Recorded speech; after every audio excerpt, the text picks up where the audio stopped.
So here's my one of my older ponds.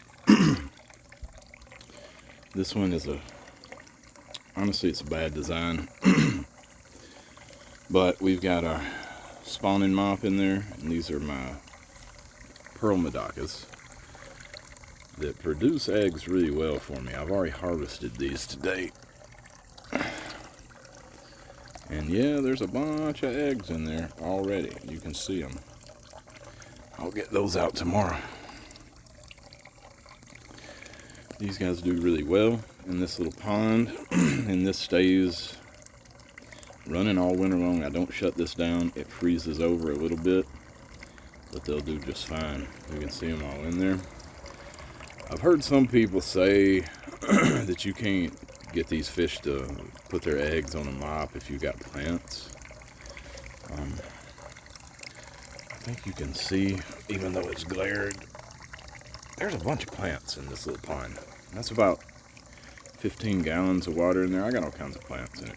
I don't have any fish in the top reservoir part, but you know, I got some rush and some monkey grass and some stuff down in there actually growing too, keeping that water clean.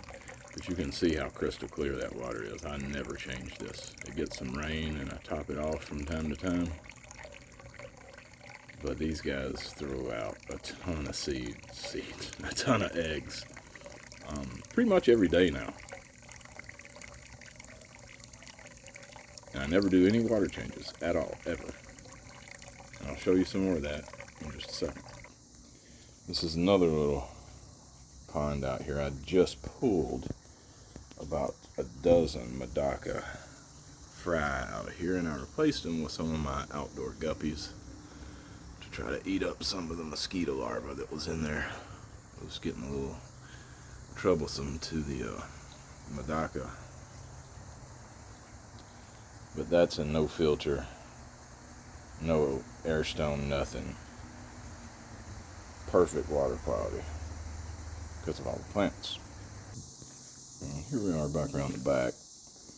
I put this little pond in another earlier video, but this is where I put all the fry out of that ceramic tub, and they've already adapted pretty well. And there's a bunch of other Medaka in here as well. They're brothers and sisters from earlier spawnings.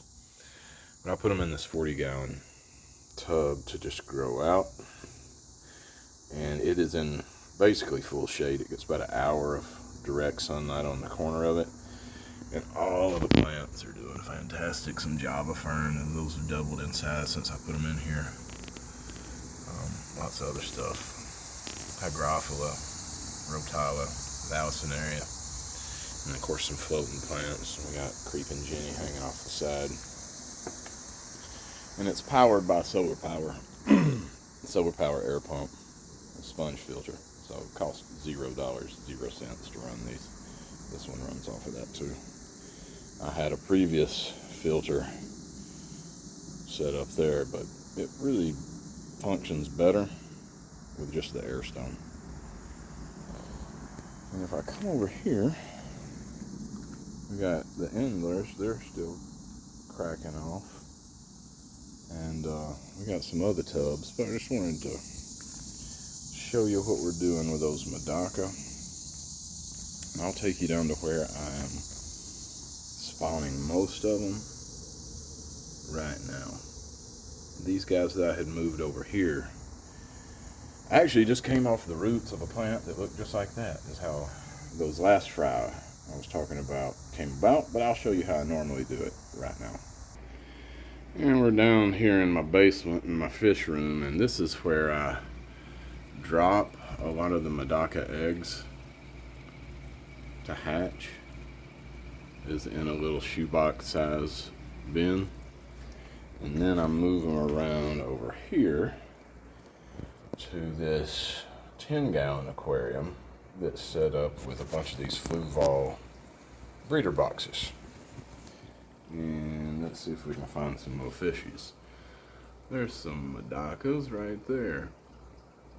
See those guys hanging around in there? One of them's got something wrong with it, I think. We got some healthy ones in there. I think I got some new hatches right here. Let's see if we can see them on the camera.